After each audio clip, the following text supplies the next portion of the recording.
What's up guys, I'm Nathan and in this video I'm gonna be showing you guys the updated tier list for the MHA update on Roblox Anime Dimensions. We got a couple new characters, the Shield Man who's pretty good, and Rukia, and I actually did not make a tier list when Sukuna came out. But anyway, starting off with Tanjiro, I'll probably put him in A tier. He's a decent character to use. Rukia is definitely gonna be higher than Tanjiro because I kinda like that. I mean, she is a cheaper character, but I like the fact that you can actually control where you're aiming. So, like the last couple of moves, the third move basically gives her a really long ranged sword, which will also do slightly more damage when you swing it, and you can just keep dashing away and still attacking constantly. And the last move, you can just aim it perfectly when you swing your sword, and it's basically going to target right where you swing it. So definitely a really good character to use. Sukuna, I'm gonna put, actually, even though he's more expensive than Rukia, I personally prefer using Rukia to Sukuna. It depends on the person, of course, but Sukuna is a little bit more towards the short range and doesn't really do that much special, I guess. You can use him if you want to just get into everything and just go super close ranged and kill all the enemies. But I mean, yeah, you can use him if you want, but I personally prefer using Rukia. Shield Man, which is Naofumi, definitely an S tier because he has a lot of like special abilities that go along with his regular abilities, such as one of his moves, the hate reaction, that will draw aggro, which is really good for being able to actually hit your enemies properly.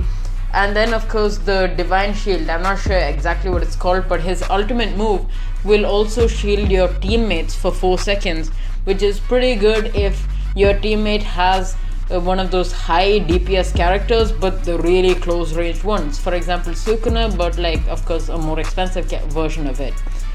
So yeah, definitely really good to use in teams, definitely amazing to use as an assist, but keep in mind the damage is a little bit more on the low side even though it's a 1600 gem character.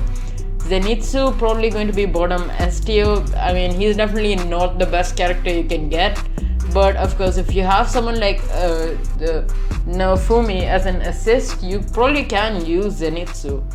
Todoroki, probably another S tier.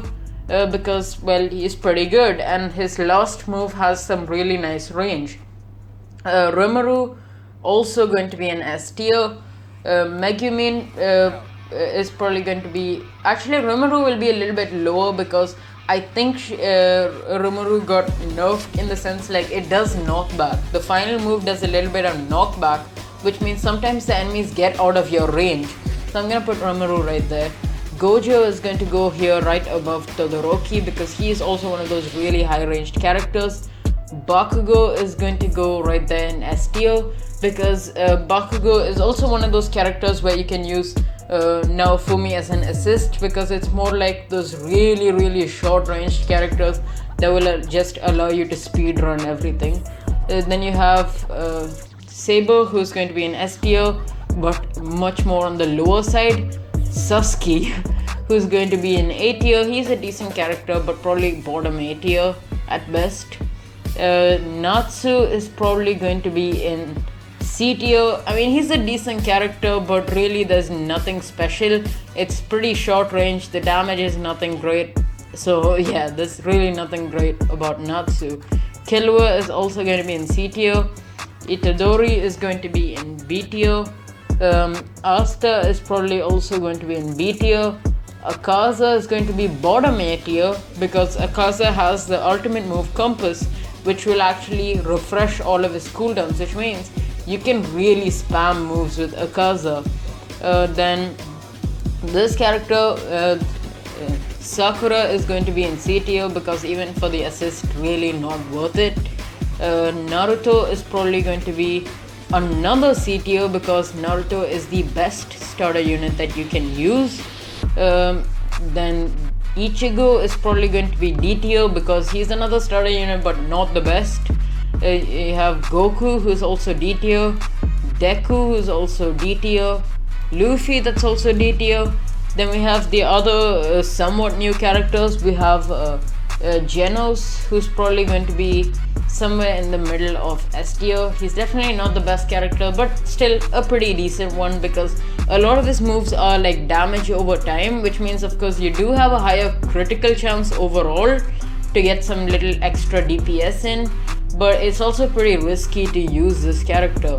And then finally we have Gray, who I'm also going to put in A tier. I mean, Gray is not a very bad character, he's decent I suppose. But yeah, that is pretty much it for this tier list. So thank you guys for watching. Like and subscribe if you are new to the channel, and I'll catch you guys in the next video. See ya.